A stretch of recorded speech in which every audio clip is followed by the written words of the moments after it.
Isang masayang pagbati na may ngiti sa aking mga labi. Naghahanap ba kayo ng makakatuwang sa pagre-review ng inyong anak? Meron yan sa DepEd.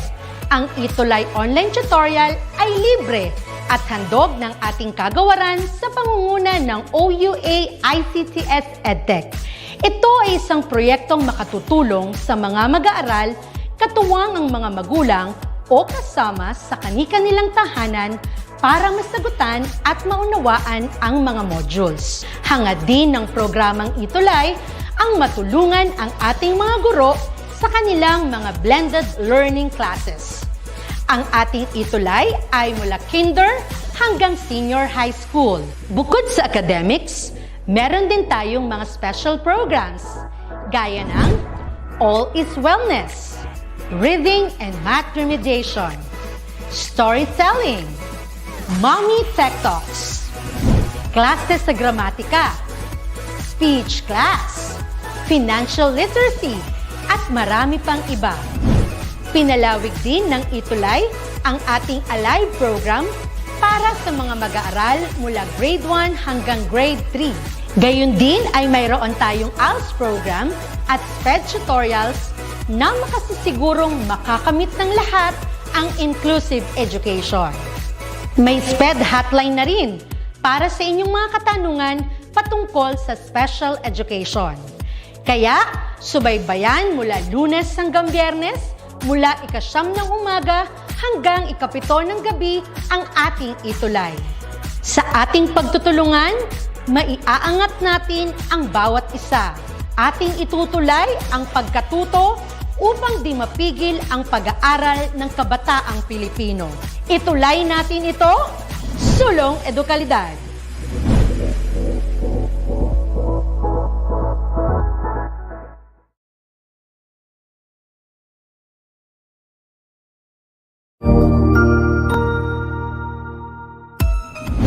Mabuhay!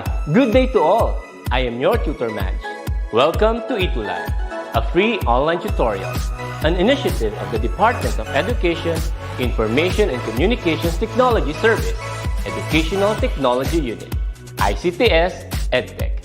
This program is aimed at helping and assisting learners from kindergarten, senior high school, ALS, Alive and SPED learners. Aside from answering the modules, the ETUlay is offering programs which you will surely look forward to. Together with our parents and teachers, the ETUlay will bridge the gaps where difficulty and ease meet in learning new knowledge and skills. So, let us prepare our modules, pen and paper. Ready your mind to see and hear worthwhile and interesting lessons.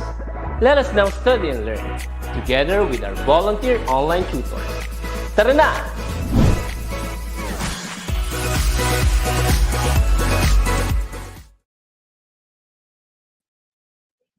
Ayan! Isang magandang buhay sa ating lahat.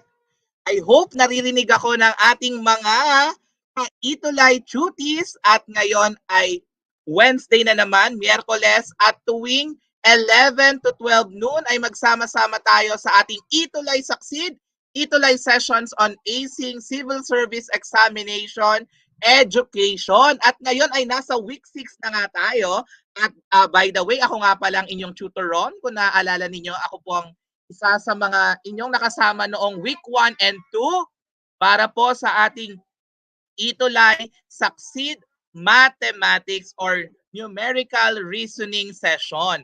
At ngayong week 6, di ba? Naaalala nyo pa ba yung mga sessions natin? Week 1, 2, 3, and 4. Meron tayong sessions in Numerical Reasoning and Introduction to Civil Service Examination. Noong week 5, noong nakarang linggos, ang nakasama natin ay ang ating program head for Senior High School Filipino para sa Verbal Reasoning Filipino. At ngayong araw na ito, no, syempre, hindi namin kayo bibitinin. Kung nakaraang linggo ay Filipino, ang ating sariling wika. Ngayon naman ay asignaturang English or Verbal Reasoning English naman ang isi-share sa atin ng ating very first timer tutor ngayong araw na ito. Ayan, so isang napakalaking karangalan sa akin na introduce ang ating guest tutor for ETUlay SACSEED Verbal Reasoning English, a new part of our ETUlay SACSEED family and our ETUlay online tutorial or shall I say free, no free online tutorial for each and everyone.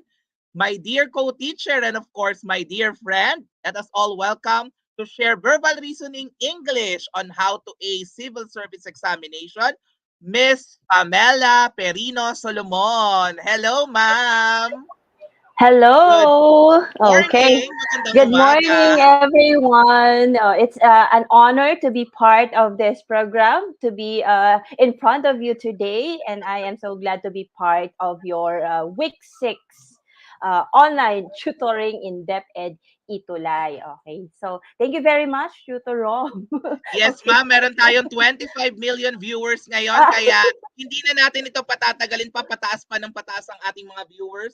I will now give the floor to you, ma'am. Thank you. Enjoy po Alright. and God bless. See you later ulit, Okay. ma'am.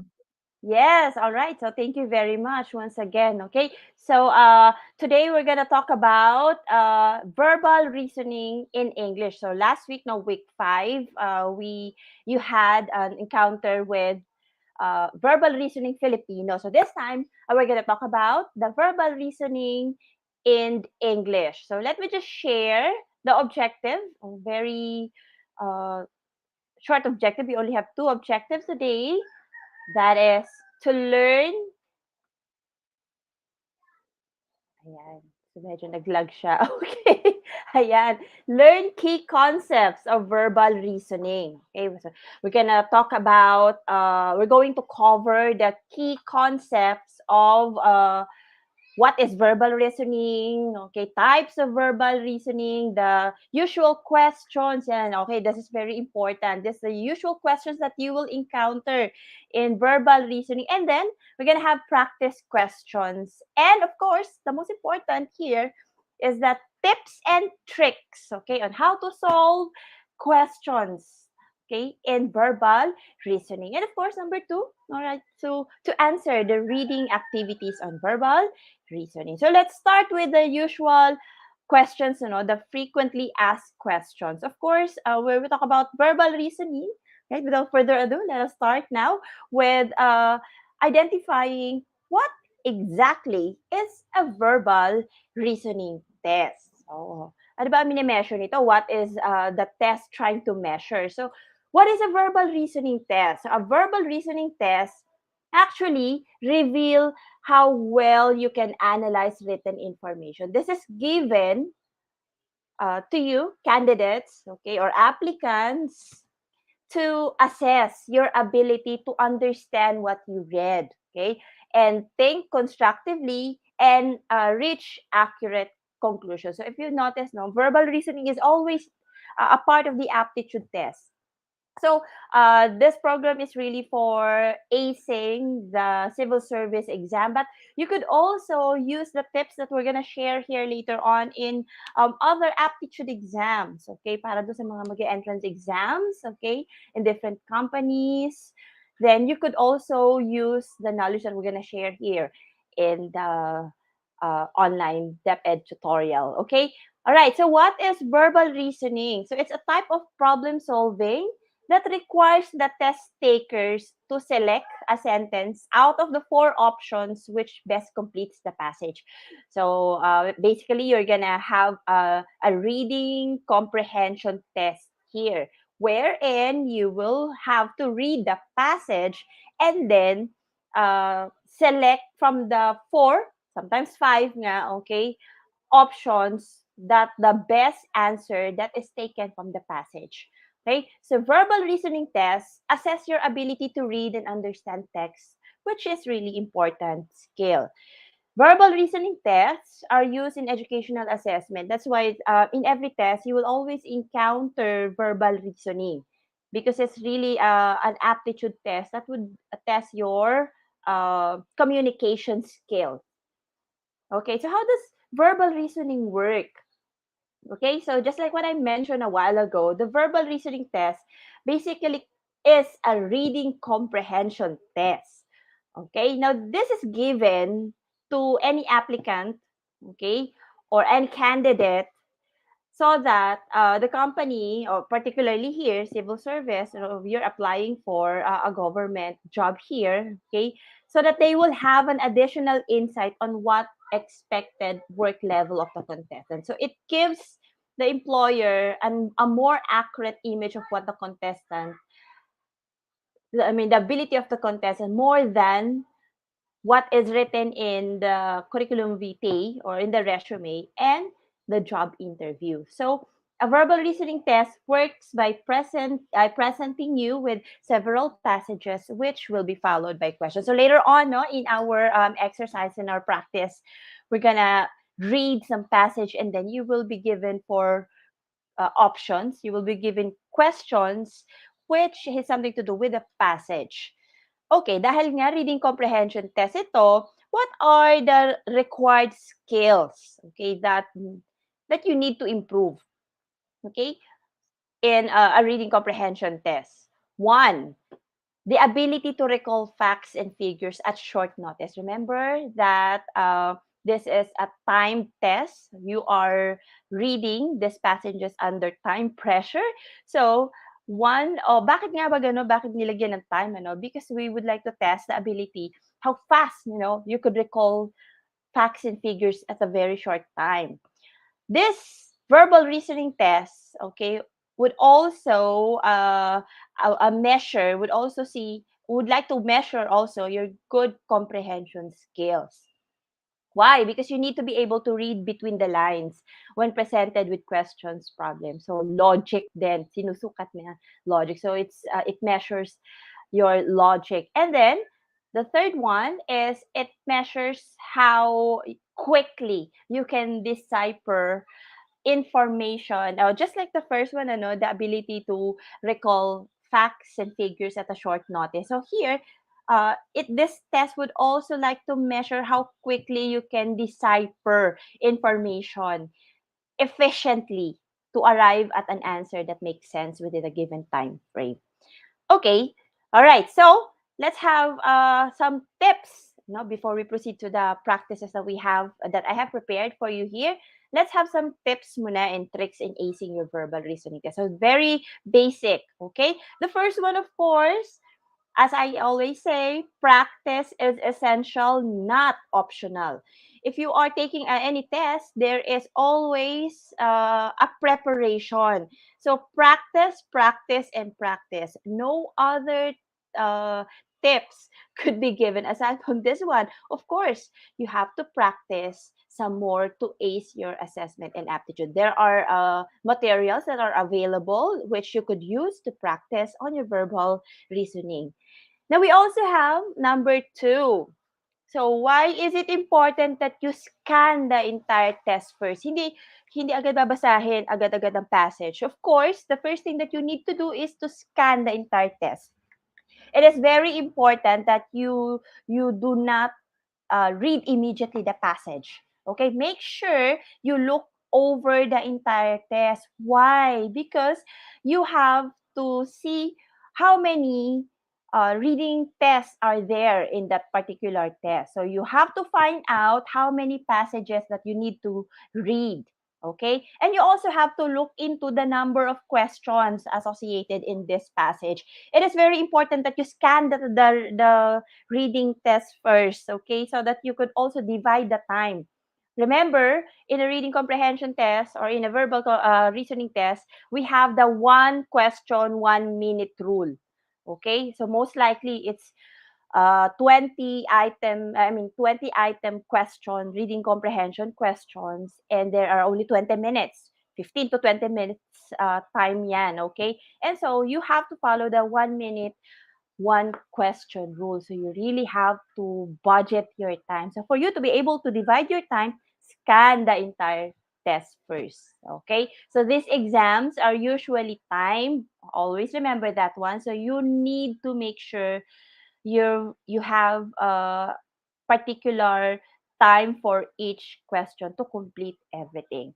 The third one is, of course, you have to focus on the question. So, ito yung number 3 tips natin. Focus on the question. So, what do you mean by that one? It may sound, counterintuitive. Okay, but in a reading comprehension test, since verbal reasoning is a reading comprehension test, the best thing to do is to look into the questions first before you read the passage, because sometimes the usual practice that we have is we immediately read the passage, okay, without even looking at the questions first. So scan the questions first very quickly lang, you have to read the questions first before the passage, so that, okay, you can check out the question. Why checking out the question will allow you to develop an understanding of what you should be looking into. May mga questions so that you have an idea already, of what to look into in the passage. Okay? Kasi when you look into the question and then read the passage, na-encounter mo na yung question, okay? And you know that this passage was asked, okay, in that particular item. So this makes it easier for you to find the information that you need to pick out from the correct answer. Okay, so you should always ensure that you're looking for a potential answer, specifically, answers that have the best solution. That's why it's very important that you focus on the question. Next is, of course, use the passage. That's the next tip that we have. So what do we mean by use the passage? Some reading comprehension tests, okay, will ask you to find definition of the passage. Okay, we'll ask you to uh, find an inferencing, or we will ask you to infer from a particular passage. Now, when you are focused on the passage, you can use other strategies such as context clues, okay, finding the main idea. So this will be faster than isa-isahin mo, ang passage, or main sentence in the passage. So check the beginning and the end of the passage. That's very important. And see if any idea seems to repeat. Okay, so this is probably the main point of the piece. So you have to focus and use the passage.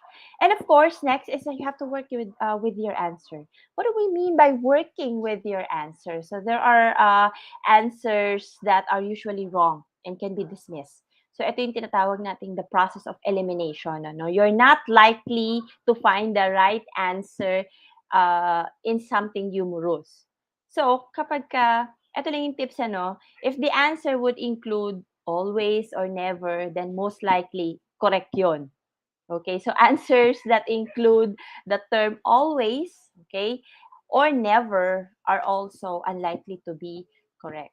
Now, there are also options, yung mga choices that have multiple answers, yung parang nirephrase lang, okay? So most probably it's wrong. It's a wrong choice.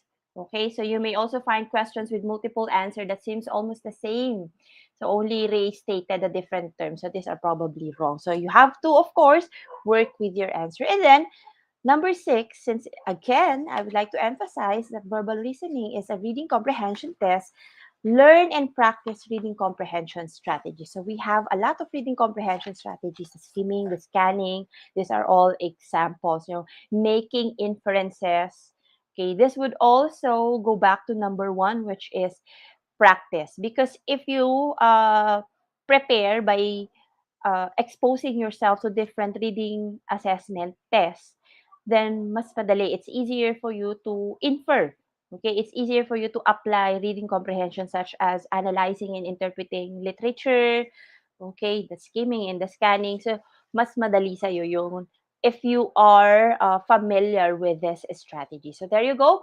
Number only 6 that I can share with you with the tips and tricks in acing your verbal reasoning. Let's have an example. Okay, so this is just a short passage. Okay, so let's read the passage shown here. All right, so there are no effective boundaries when it comes to pollutants. Studies have shown that toxic insecticides that have been banned in many countries are riding the wind from countries where they remain legal. Compounds such as DDT and toxaphene have been found in remote places like the Yukon and other Arctic regions.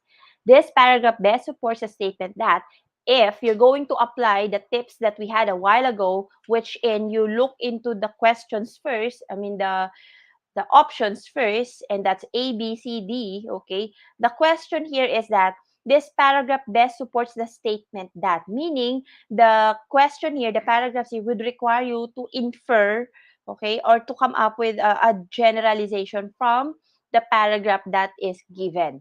So if you look into the options here, there are four options. First, letter A, toxic insecticides such as DDT have not been banned throughout the world. B. More pollutants find their way into polar climates than they do into warmer areas. C. Studies have proven that many countries have ignored their own anti-pollutant laws. And D. DDT and toxaphene are the two most toxic insecticides in the world. Now, if you're going to look into it, which of the four, no, ano sa apat, okay? Yung aalisin mo agad. You're going to eliminate first. Okay? So, let's look into that. Ayan. So, take a look at this clues, okay, from the paragraph that could lead you to the answer. Ano sa tingin ninyo yung sagot? What do you think is the answer? Letter D, okay, DDT and toxaphene are the most toxic insecticide in the world. It does not actually mention, no? Directly mentioned in the paragraph. So most likely, ito yung una niyong tatanggalin. This is the first that you're going to eliminate. Okay? Because it doesn't make any sense. All right. Next, letter B. More pollutants find their way into polar climates than they do into warmer areas. Some of you might consider this one because of the because it was mentioned here that countries are riding when it comes to pollutants. Studies have shown that toxic insecticides have been banned in many countries are riding the wind from countries where they remain legal. So siguro if you're going to look at letter B, dahil merong Arctic region, and you could infer, no, that Arctic region are cold regions, okay? So, you might answer letter B, but it does not make sense. So, you will remove letter B. So, you will end up choosing between letter A and letter C. But take a look at the clues. The first line mentioned there are no effective boundaries, which would tell you as a reader, which you could infer, no, that there are no limitation. When you say no effective boundaries, no limitation. Okay? And then there's another clue, the line from countries where they remain legal. And then I encircled the line, the phrase, riding the wind. What do we mean by riding the wind? Riding the wind, if you're not going to look into it in a dictionary, if you're going to infer from how you understand, from how it is used in the paragraph, riding the wind here in the sentence would suggest transferring or moving. Okay? So, is it A? So that would end up with only two options. That's letter A, toxic insecticides such as DDT have not been banned throughout the world, or letter C. Studies have proven that many countries have ignored their own anti-pollutant laws. But if you're going to look at the sentence here in the paragraph, the studies have shown that toxic insecticides have been banned in many countries are riding the wind. So the answer here is what? What do you think is the answer? Is it A or C? You are correct. So your answer is good as mine. So the answer here is letter A. Why letter A? Because it is directly said here and not letter C. Okay? So, hindi naman sinabi na studies have proven that many countries have ignored their anti-pollutants. But rather, the clues here would lead you to letter A, which is toxic insecticides such as DDT have not been banned throughout the world kasi nga from one country nakapag-transfer pa to another countries where they remain legal. So there are still countries that use toxic insecticide. So yun lang, okay? So you're going to look into the process of eliminating from the four options, and you could do that by, of course, understanding, giving clues, getting clues rather from the paragraph that is presented. Let's have another practice. Okay, so let's have the paragraph here, very short lang. So 60 years ago, I know everything. Now I know nothing. Education is a progressive discovery of our own ignorance. Now, of course, before you read the passage, this is just a very short passage. You have to look into the statement first. I mean, the question first. So, sabi ng question, the sentence best support the statement. So, just like the first one, you are going to identify here. You are asked to come up with generalization from the passage that is given. Okay? One, letter A. The older we get, the more we forget that we have learned. Okay? The older we get, the more knowledgeable we become. That's letter B. Okay. Letter C, the more we learn, the more we realize that there's more we need to know. Or letter D, okay, I forgot to move the one. We learn more as we grow old. And letter E, ignorance is a lifelong process. Okay, let's have the analysis here. All right, take a look at the line. What do you think does the line 60 years ago, I know everything would suggest? So if you're going to look at it, A, B, C, D, E, there are 5 options. What will be the first one that you will eliminate? Okay, letter E, definitely. Okay, it doesn't make any sense because ignorance is a lifelong experience now. Okay, so the use of the word ignorance is found in the passage, but if you're going to look at it, it doesn't make any sense because it's the education that should be a lifelong process, not ignorance. Okay, all right. If you're going to look at the encircled words rather, yung progressive discovery and own ignorance, these are juxtaposed statement. When you say juxtapose, yung opposing statement, because progressive discovery tapos it was written beside ignorance. Okay, so there is a juxtaposed position. Kaya nga, 'di ba? It would remind us to this line that says, to know is to know that you know nothing. That is the true meaning of knowledge. 'Di ba? Do you remember that line? So, what is the answer? Okay, is it B, the older we get, the more knowledgeable we become? That would be an opposing. Opposite siya dun sa sinasabi kasi tingnan nyo, 60 years ago, I know everything. Now, I know nothing. So, it's not letter B. So, eliminate letter B. Okay? So, it's just between letter A and letter C. How about letter D? We learn more as we grow old.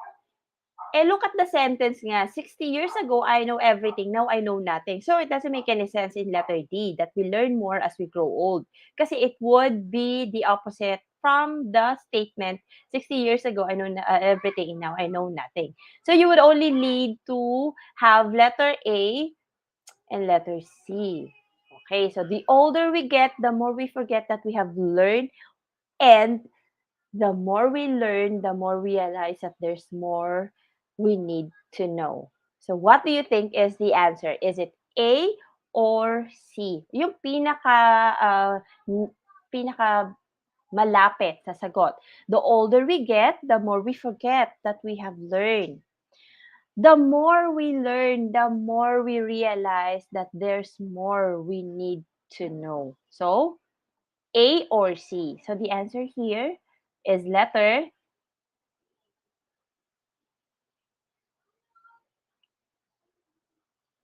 C. Yun na nga yung sinasabi ko kanina, no? Okay, 60 years ago, I know everything. Now, I know nothing. So, the more we learn, the more we realize there's more we need to know. Kasi, di ba, to know is to know that you know nothing.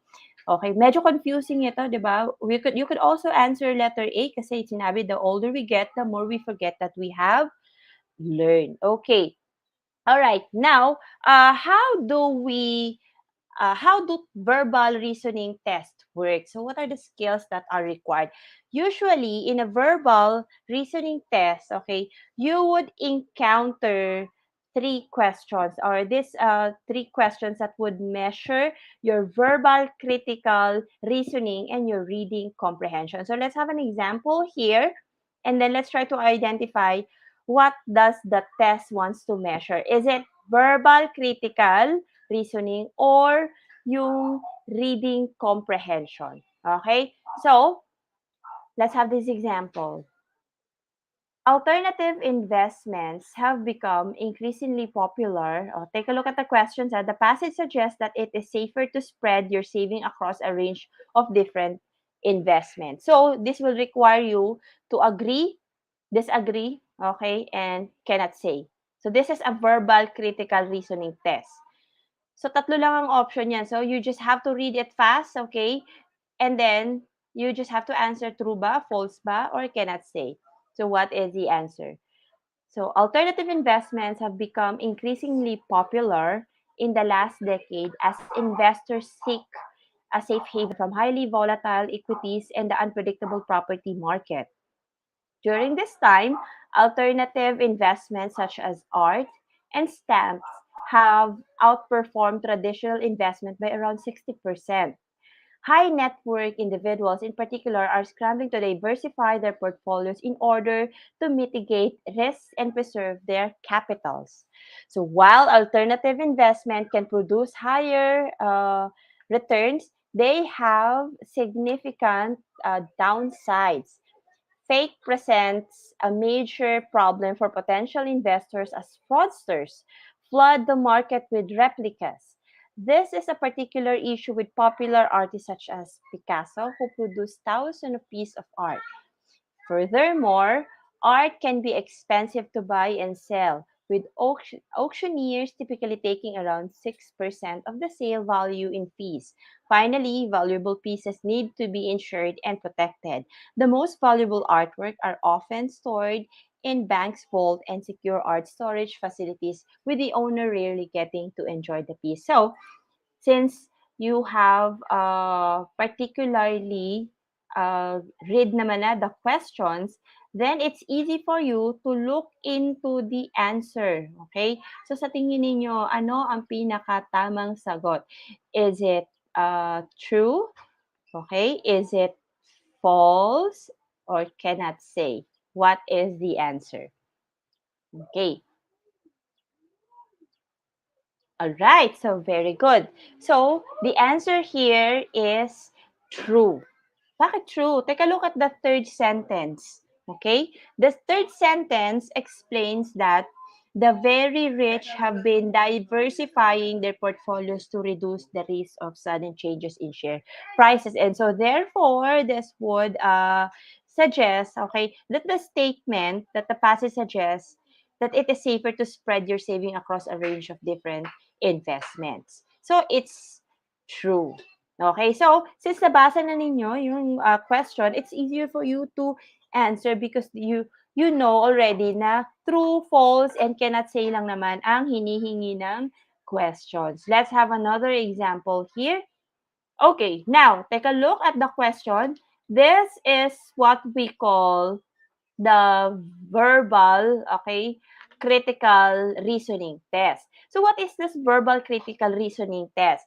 This test, okay, your ability to apply logic by confirming whether a given statement is verified by the text. This will really require you to really read the passage kasi this will test your logic.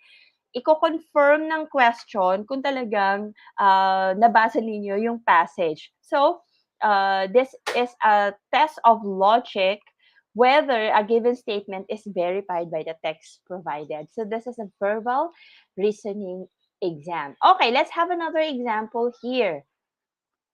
So, let's look at the question first. If more tourists come to this country, it will mean there.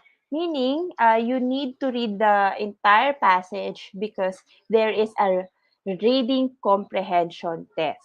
Okay, this would test how you understand the passage. All right, let's read the passage. Despite what many believe for years, there are strong links between the success restaurants and the travel and tourist industry in this country. This link is biggest in the fine dining sector. There is also a link in the fast food and casual restaurant sectors, but less so. The recent increase we have seen in the quantities of tourists visiting the country has led to higher sales in fine dining restaurants. Many now believe there is more our government can do to encourage tourists to visit this country. By promoting us as an international tourist destination, it will translate into more business for hotels, retailers, and restaurants. Just think of the new jobs this will generate. What do you think is the answer? Okay, what is the answer? Is it A, B, C, or D? Okay, so the answer here is the second paragraph, which the answer can be found in the second paragraph. Take a look at the second paragraph, which talk about the fact that if more tourists are encouraged to come in the country, it will translate into more business for hotels, and this will result to more jobs. And so, if you're going to look at the options here, letter C is most exact answer, which is to create more jobs in many hotels. So this makes letter C the correct response. Now, look at the type of question. This is a reading comprehension type of questions. What is a reading comprehension type of questions? This will measure, or this will assess your ability to digest written information and then use the information provided to answer the question quickly and accurate. Okay, so the most common form, okay, of verbal critical test a while ago is the true, false, cannot say test. Okay, for the verbal reasoning, you might also encounter this type of multiple choice. No, there is the explicit multiple type of questions. No, here you are going to answer to questions which is explicitly stated in the text, just like the one that we had. Okay, so nandun na siya mismo sa text. So example of these questions is who said or how many. So it's easy, okay? Madali siya makita because it's explicitly written in the passage. We also have, okay, the type of multiple choice that have implicit multiple choice. What do you mean by implicit multiple choice? So these are the questions that will require you to infer. Kaya nga, very important yung inferencing skills ito. When you say inferencing, you come up with your own understanding. So, this is the type of questions that will explicitly stated but can be inferred from details. Okay? So, this is how you use context clues. Okay? So, dito na yun, yung predicting outcome, generalization. These are skills that are needed for you to be able to answer the implicit multiple type of question.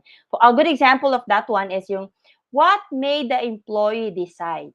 Okay, that's what caused the issue to. So these are all examples of implicit, meaning you are required to infer from what is stated. It's not directly stated. You have to understand it based from the clues given, okay, in the passage. We also have what we call the meta multiple choice. So what is this meta multiple choice naman? Here, the answer does not refer to details specifically given in the text. Okay, but it would require the test taker, the candidate, to answer broader questions such as what can we conclude, okay, or which statement would weaken the argument. Now, this would really require you to understand the passage. Ito yung kumukuha ng oras actually eh. If this kind of questions, di ba, there are times na we have to reread the passage because the questions would really require us to come up with like predicting outcome, generalizations, would really require us to reread. So this would really take time. Okay, so don't afraid to skip questions, by the way, ha. If you think that the question requires a lot of time, skip na muna natin, no? And let's finish all the easier questions. And then balikan na lang natin yung difficult questions, okay? That would require us to really focus on the passage, to really intensively understand the passage. Okay, we also have type of test that would require you to have grammar and spelling check.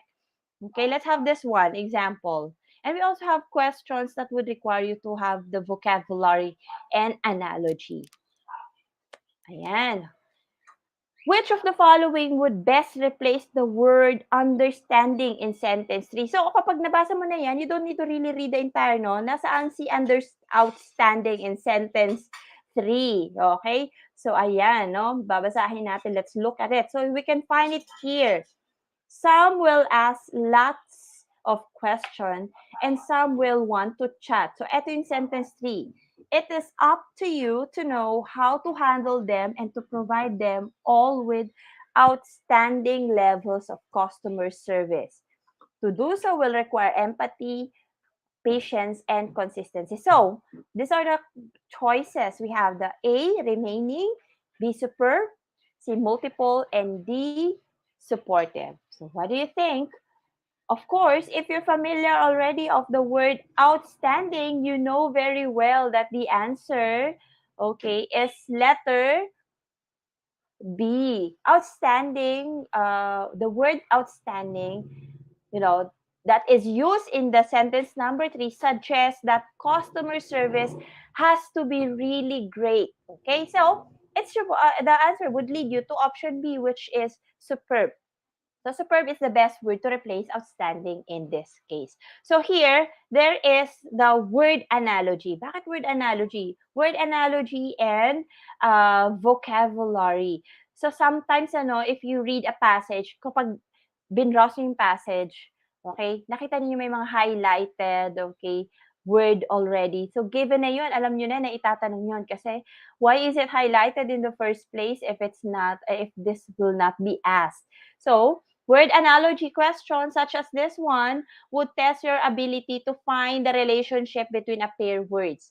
Okay, and it could also be considered as a vocabulary test. No, later on in the practice we have this one. So kapag naka bold ang letter in the passage or naka italicize, you know very well that this word will be asked as part of the vocabulary test. So, vocabulary test, this testing the range of your vocabulary and your ability to identify correctly how ideas are related. So, usually, ito yun, synonyms, antonyms, okay, these are the words which have the same or opposite meaning to another. And then you would also encounter questions that would, I mentioned that this one already, that would have to do with grammar and spelling. Okay, so you have this type of test would check your knowledge of correct spelling and grammar. So this might be included in questions such as find a new word, okay, or word swap. For more on those, check out the other practice tests, okay, that you could have. Kasi the more you expose yourself to these different types of materials, the more you know the grammar rules or the vocabulary type of test, okay, the word analogy. Okay, so how best to prepare for a verbal reasoning test? Paano nga ba tayo magpe-prepare? Okay, the best way, okay, to prepare yourself for a verbal reasoning test, okay, is to make sure you are familiar with the format and have done plenty of practice before you sit on the test. Let's face that one. I've mentioned that one many times, okay? You really have to expose yourself with the different materials. Practice questions will help you identify your weaknesses and develop your own methods for success. Makakagawa ka ng sarili mong strategies, okay? And practice could also help you, okay, become more efficient pagdating sa mga time test. No, you could also measure how long can you finish a test, okay, or how quickly can you finish a particular test. So you really have to practice. So if you'd like to have more practice online, then there are downloadable materials that you could have for the verbal reasoning test. So during your practice, you have to make note of your most common mistakes. Saan ka ba nahihirapan? So, in what aspect do you find difficulty? Kasi if you keep on practicing, okay, you would know in what skill do you want to, you can focus on, or you have always committed mistakes. Okay? So, vocabulary ba? Sometimes kasi it's really the vocabulary, that have difficult. Kasi pagdating sa inferencing naman, really, it's easier. Okay? But as for the vocabulary, And it would really require you to read a lot kasi okay? So, during your practice test, make a note of your most common mistake or the aspect you struggle most with. And then focus your improving your performance in these areas. And make sure that you practice the test under time condition.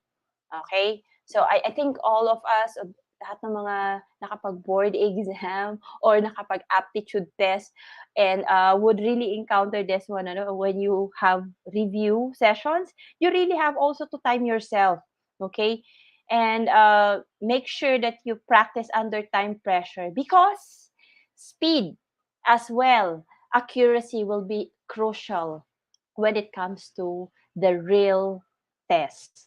Okay? So kapag sanay ka na, if you really get used to answering under time pressure, if it's a real test already, pag doon na mismo sa civil service exam, then it would be easier for you, okay? So, try to really practice uh, using time test, okay? So, try to really look into that aspect. Okay, so let's have the reading comprehension tricks. Okay, so let's go to this one. So, dahil nga verbal reasoning is a reading comprehension text, there are some tricks, okay, when it comes to reading comprehension that might help you, okay, focus, that might help you make the best options, make best answer in this test, okay? First one, so this is the very common questions that we encounter in a review session. So how can they improve their reading comprehension? Okay, these are 11 tips that I could give you.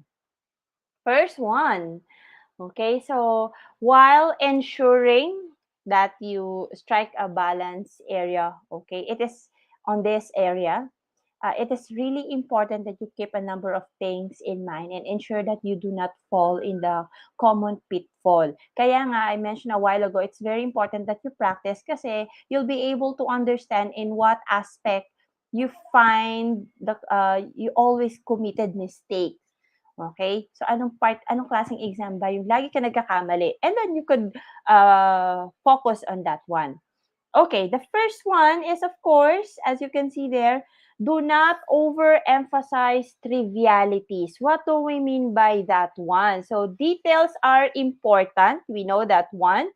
But don't be obsessed with examples or illustration and so on. Kasi kakain niya ng oras ninyo eh. You just have to get a hang of the main point and not the examples. Okay, remember that comprehending the overall flow and structure will help you analyze and answer the question. So please focus on the main point, okay? So meron kasi mga supporting details in the passage that would require pa time, pero it's not really important naman in the question. So kaya nga it's very important that you have to look into the question first para alam mo kung ano yung focus na hanapin mo sa passage. Okay, number 2, do not memorize. There's really no need for you to memorize every word present in the passage. It will always take time. Remember niyo yung 1 minute, 1 question rule, ha? Okay? So, practice that one. Kailangan within 1 minute, you are able to answer the question. So, you do not need to memorize every word present in the passage. Just understanding the flow, structure, and the main point of the passage should be your priority. Lagi yan, the question naman is always on the main point. So for the factual or specific point question, you can always reread the passage. Okay? Pero doon na lang doon sa, for example, if the question would ask you passage 2 or second paragraph passage, alright? Or the third paragraph in the passage, doon ka na lang pupunta. You do not need to reread the entire passage because that would take time. Okay? So, number 3, do not read the passage first. This is what I mentioned already a while ago. So, always go through the question first and then the passage. Why? Because this will prepare you, okay, to focus on the things you need to look into the passage. Okay? So, focus only on the questions and not on a particular answer options. This will give you a quick overview of the question. Number 4, Do not overemphasize on vocabulary skills for reading comprehension. Having a strong vocabulary is great.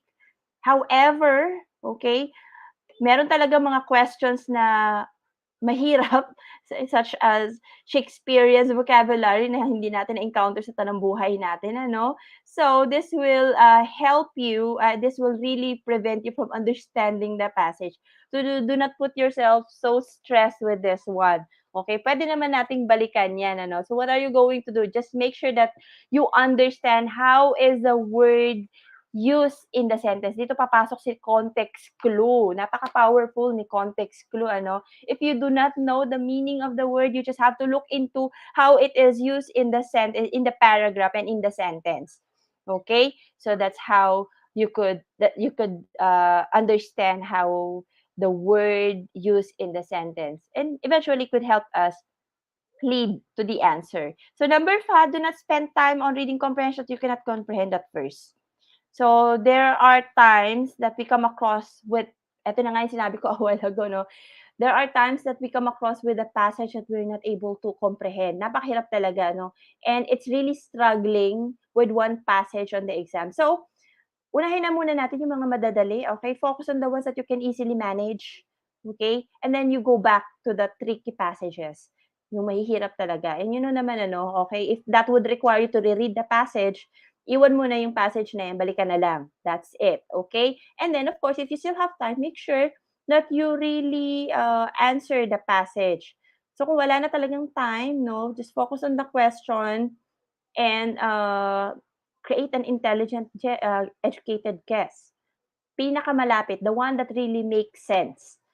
Okay, wag tayo basta-basta manghuhula ng sagot because this is reading comprehension. Number 7, do not rely on trigger words. What do you mean by trigger word? You might get trapped, okay, in the web of triggered words. So if you don't read attentively through the passage, there are triggered words, yung mga supporting details lang. Okay? So a passage may focus on one point for quite a bit of a sentence and then change it towards the end of trigger words. So like yung mga conjunctions such as but, however. So this will usually confuse the reader. Okay? So do not rely on trigger word. Really understand and read the passage. Number 8, this is this will really take time. While you're reading, you really have to take notes katulad ng ginawa natin, ano, we underline yung mga ideas a while ago that could help us lead to the conclusion, to the answer. Number 9, try to preempt questions. So this is really difficult skill, okay, preempting questions. But if you can master this, you will surely be the king of the reading comprehension. While you read the passage, try to identify the possible questions that could be asked. Pero kung nabasa mo na yung question and you're familiar with the question, it's easier for you to be able to identify. Kasi, ito tinanong na to. Okay, part to ng question a while ago. So, I could take note of this one. So, number 10, opening and closing paragraph requires extra focus. Yes.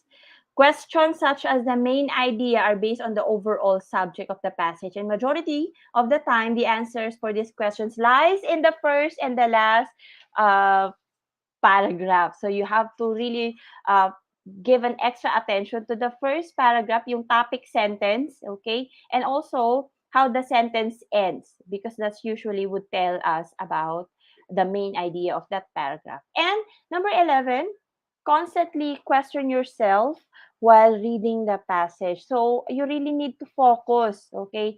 Try to give attention to the passage by asking yourself, okay? So in order for you to maintain the concentration while reading, so make sure lang, okay, that some basic questions keep playing at the back of your mind. Okay, pero pag na-distract ka na, no, okay, so there are factors that could lead you, that could distract you, then you will always go back to the question and then it will take time, paulit-ulit, okay? So what is the author's main point? Why is the author writing this? Okay, these are the common questions that you could keep playing in your mind while you read the passage. Okay, how has the author chose to convey his main point? How has the author organized his materials? Okay, so these are questions that could help you identify the main point. So you just constantly read the question. So you just really have to focus. Okay, let's have an example. Siguro we only have one last example here. So, ayan, look at the paragraph. Meron bold na letter, which is paradox. Okay? So, this would tell you, tatanong to. Kasi definitely, hindi naman yan naka-bold. The inequanimity, okay? Equanimity, rather. That's written in bold, so that would definitely be asked. Okay, so let's go to the questions. Which of the following would be the most appropriate title of the passage? So, okay, from the question itself, you know na this will be require you to read the passage. Kasi you will not be able to answer this type of question if you want to read the passage. According to the passage of the person who is successful businessman and wealthy. Ayan, this would also require you to read the passage kasi may hirapan ka sagutin tong tanong na to if hindi mo babasahin. The phrase, lavish with hospitality, saan siya makikita? Lavish with hospitality ito. Okay? And the third sentence, a person who is wealthy is expected to lead a luxurious life and to be lavish with his hospitality. So it's in sentence 3. O, di ba? Alam mo na agad, okay? And of course, eto nga, the word paradox in the last sentence of the first paragraph means, ayan, okay? What is the meaning of the word equanimity? Ayan, okay. So this was asked by, this is a vocabulary test which would require you to understand the meaning and how the word is used in the sentence. Let's read it very quick na lang. A fact that draws our attention is that, according to his position in life, an extravagant man is either admired or loathed. A successful businessman does nothing to increase his popularity by being prudent with his money. And, okay, a person who is wealthy is expected to lead a luxurious life and to be lavish with his hospitality. If he is not so, he is considered mean, and his reputation in business may even suffer in consequence. A paradox remains that he had not been careful with his money in the first place. Okay, he was not careful daw with his money in the first place. He is lavish, diba? With a luxurious life. He would never have achieved his present wealth. Among the low-income group, a different set of values exists. The young clerk who makes his wife a present of a new dress when he has not paid his house rent is condemned as extravagant.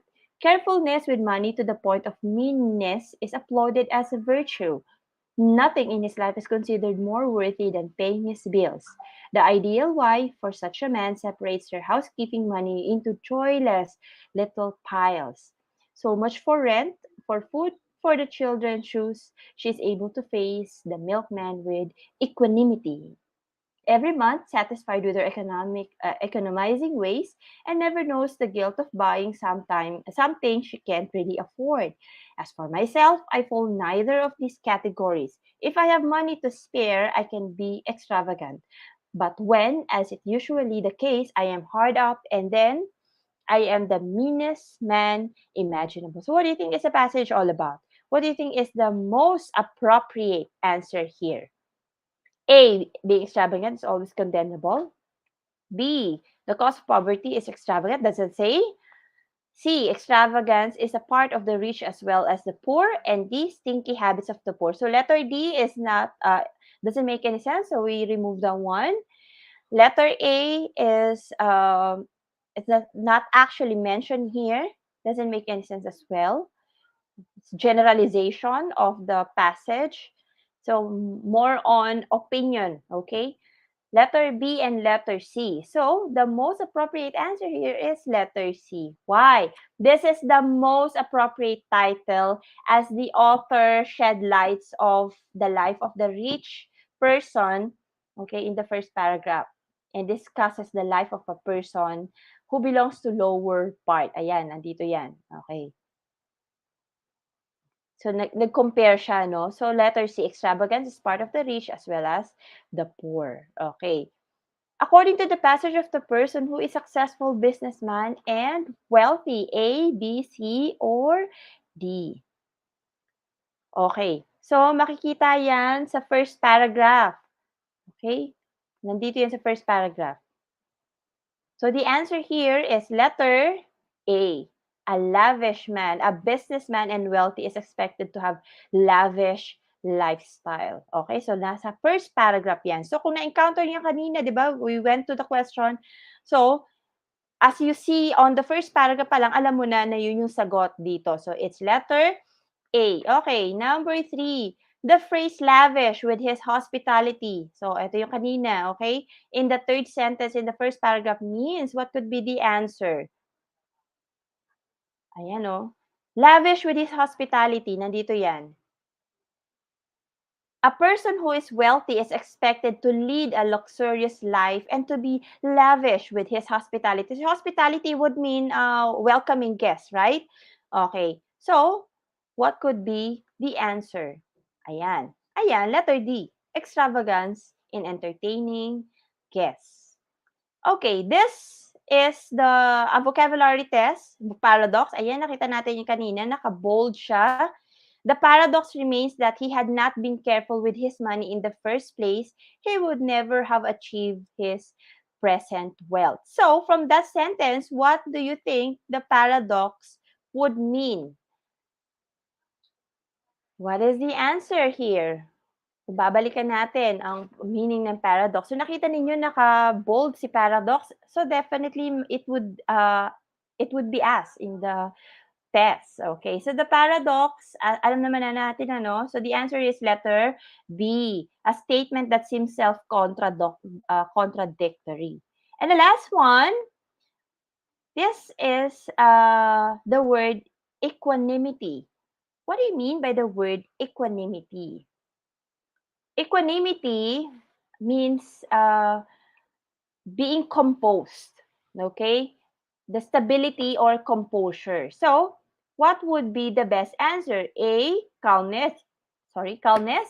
B, the composure. C, equivocal. D, dubious. So, dubious, okay, is a negative term. So, it's not, okay?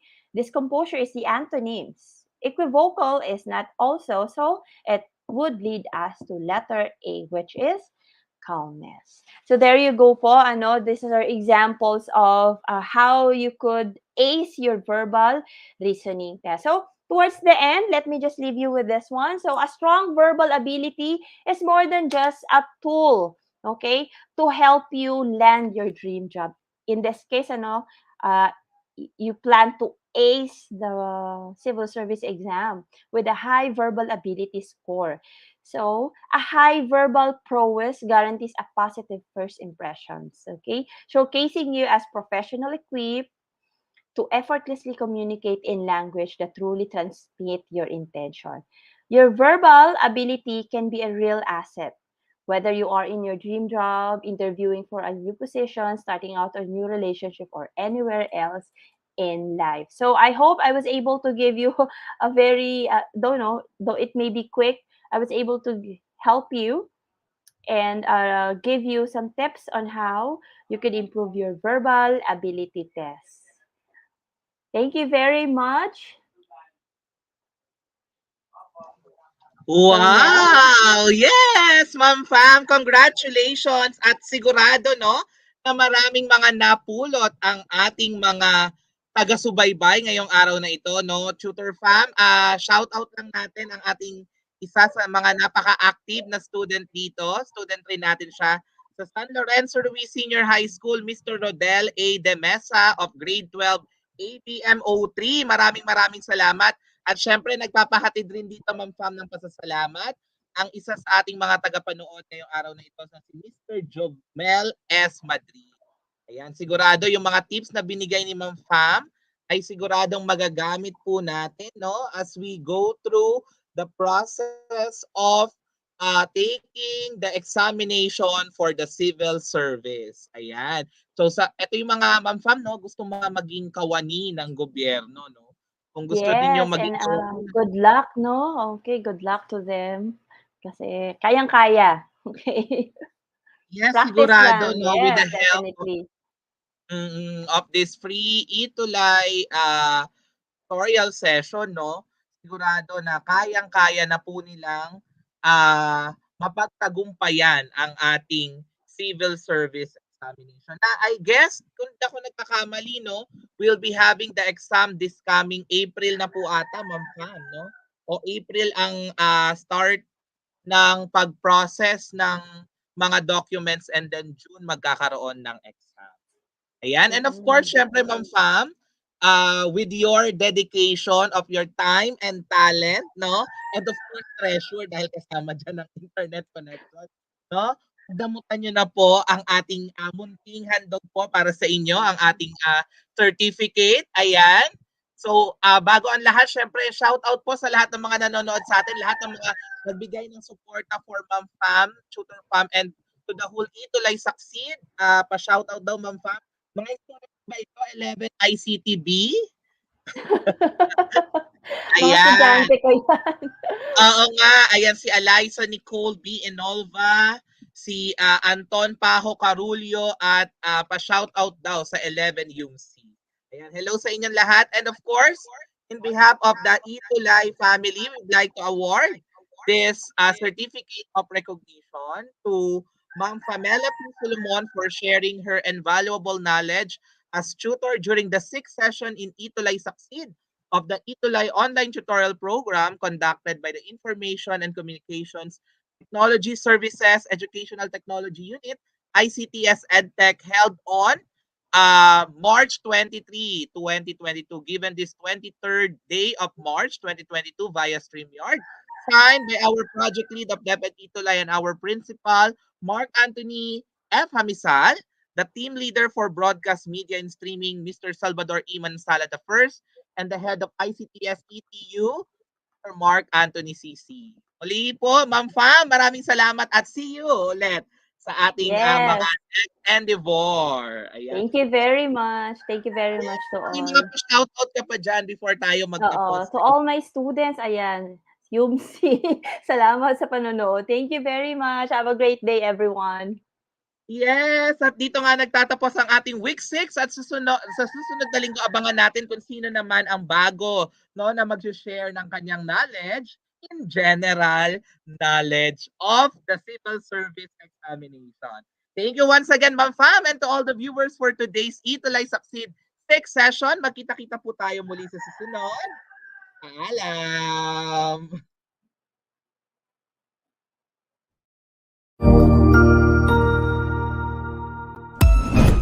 Ang husay naman! Natapos mo ang iyong tutorial session kasama ang iyong mahusay na ETUlay tutor. May bago ka bang natutuhan? I-share na yan gamit ang hashtag #ETUlayLevelUp. Huwag aalis ha, dahil may susunod pang programa na pwede mo ring panoorin at salihan. Dahil naghihintay na ang iyong mga tutors. Happy learning dito sa ETUlay!